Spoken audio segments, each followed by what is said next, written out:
नमस्कार, आप देख रहे हैं पुलिस वाला वेब न्यूज और मैं हूं आपके साथ कंचन। कुंभ भरने की परंपरा सतयुग से समुद्र मंथन के पश्चात से ही है। सन 1881 के पश्चात सन 2025 में उत्तर प्रदेश के प्रयागराज में 144 वर्ष बाद भरा है और आगामी सन 2169 में महाकुंभ प्रयागराज में ही तिथि के अनुसार लगेगा। कुंभ 4 प्रकार के हैं: कुंभ, अर्ध कुंभ, पूर्ण कुंभ और महाकुंभ। कुंभ सिर्फ मेला नहीं है, ये शादियों से चली आ रही हिंदू परंपराओं और आस्था का केंद्र है। कुंभ तो हरिद्वार, नासिक, उज्जैन और प्रयागराज में भी लगता है, किंतु महाकुंभ सिर्फ प्रयागराज में 144 वर्ष में लगता है, जिसका उल्लेख शिव पुराण, मत्स्य पुराण, पद्म पुराण, भविष्य पुराण और सभी पुराणों में मिलता है। 144 वर्ष में भरे इस महाकुंभ में उत्तर प्रदेश की योगी सरकार ने श्रद्धालुओं के लिए सारी व्यवस्था की है।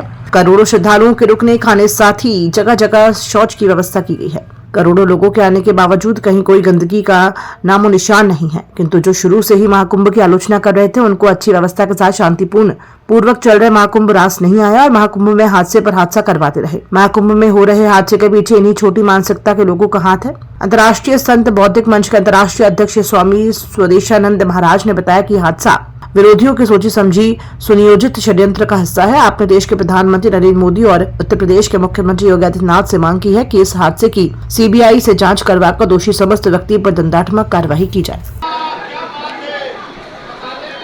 स्वामी जी, आप प्रयाग से वापस आए, वहाँ घटित हादसा के बारे में और वहाँ के व्यवस्था के बारे में आपका क्या कहना है? देखिए, मौनी अमावस्या के दिन मैं 28 तारीख की रात 2 बजे वहाँ पहुँच गया था।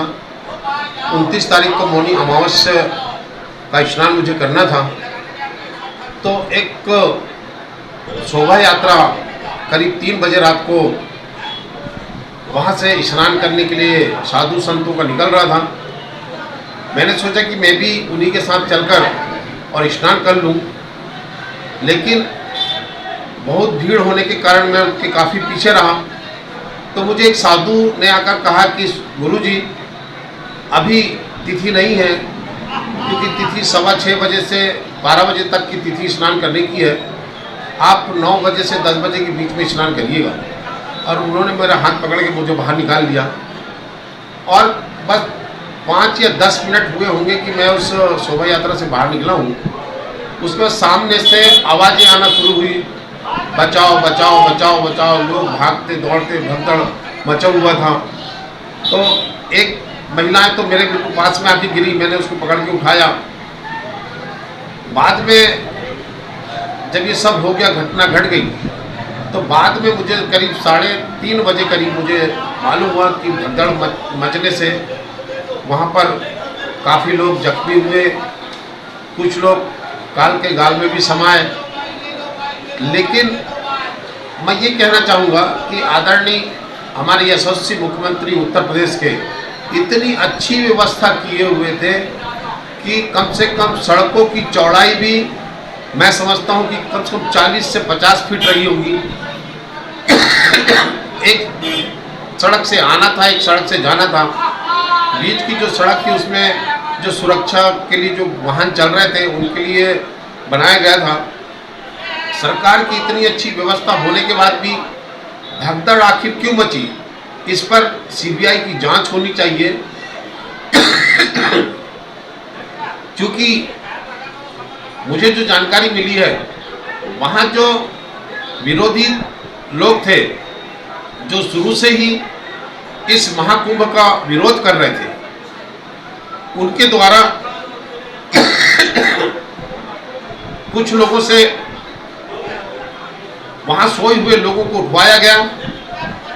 इसमें कुछ पुलिस के भी लोग थे जो जबरदस्ती लठ मारकर जो सोए हुए लाखों लोग थे उन्हें उठाया गया और उस उठाने के चक्कर में भगदड़ मची और भगदड़ में ये हादसा हुआ। मैं योगी जी की प्रशंसा करना चाहूँगा, मैं योगी सरकार की प्रशंसा करना चाहूँगा कि करोड़ों लोगों के आने के पश्चात भी वहाँ पे ना कोई गंदगी का नामो निशान था और सुरक्षा की बहुत अच्छी व्यवस्था उन्होंने किया था। जगह जगह शौचालय बनाए गए थे। खाने और रहने की समुचित व्यवस्था सरकार के द्वारा की गई थी। स्नान के लिए त्रिवेणी घाट से लेकर पूरे गंगा में कम से कम 10 किलोमीटर तक के अंतराल में स्नान करने की व्यवस्था बनाई गई थी, पुलों की आने जाने के लिए पुलों की व्यवस्था की गई थी, सड़क मार्ग बनाया गया था। यदि कोई किसी की तबीयत खराब हो जाए तो स्वास्थ्य केंद्र खोले गए थे। यानी सारी व्यवस्था करने के बाद भी यदि ऐसी घटना घटती है तो ये समझा जाए कि निश्चित ही किसी विरोधियों के द्वारा, जो हमेशा महाकुंभ का विरोध किए हैं, ऐसे लोगों के द्वारा सुनियोजित तरीके से ये षड्यंत्र रचकर इस हादसा को अंजाम दिया गया है।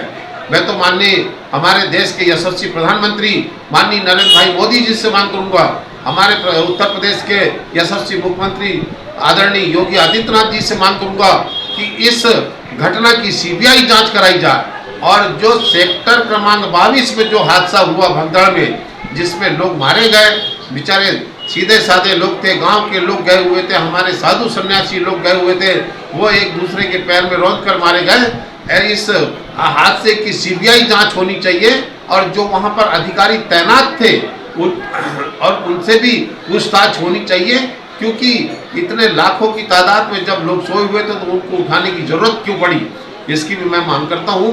और व्यवस्था बहुत अच्छी थी, क्योंकि ये जो आगजनी की जो घटना घट रही है, हादसे पे हादसे हो रहे हैं, ये जरूरी ये सोची समझी सुनियोजित तरीके से एक षड्यंत्र पूर्वक रचाया गया हादसा हो रहा है, जिसकी हम निंदा करते हैं। मैं भी वहां था, मैं ये सब भगदड़ देखते हुए, लोगों को जख्मी हालत में देखते हुए मेरा तो दिल कांप गया, मैं कांप गया, और वहाँ के लोगों में जो रोना राना जो मचा हुआ था वो देख के अच्छे अच्छे लोगों के आंख से पानी गिर गए। तो ऐसी घटना को अंजाम दिया गया है, ये विरोधी लोगों के द्वारा दिया गया है, इसकी सीबीआई जांच होनी चाहिए और सीबीआई जांच होने के बाद इसमें जो भी दोषी पाया जाता है, चाहे वो अधिकारी हो, चाहे वो किसी विपक्ष का बड़े से बड़ा नेता हो, उसके ऊपर कठोर से कठोर कार्रवाई होना चाहिए और उसके ऊपर दंडात्मक कार्रवाई होना चाहिए। धन्यवाद। स्वामी जी, आपका परिचय दीजिए। मैं स्वामी स्वदेशानंद महाराज, अंतर्राष्ट्रीय अध्यक्ष, अंतर्राष्ट्रीय संत बौद्धिक मंच।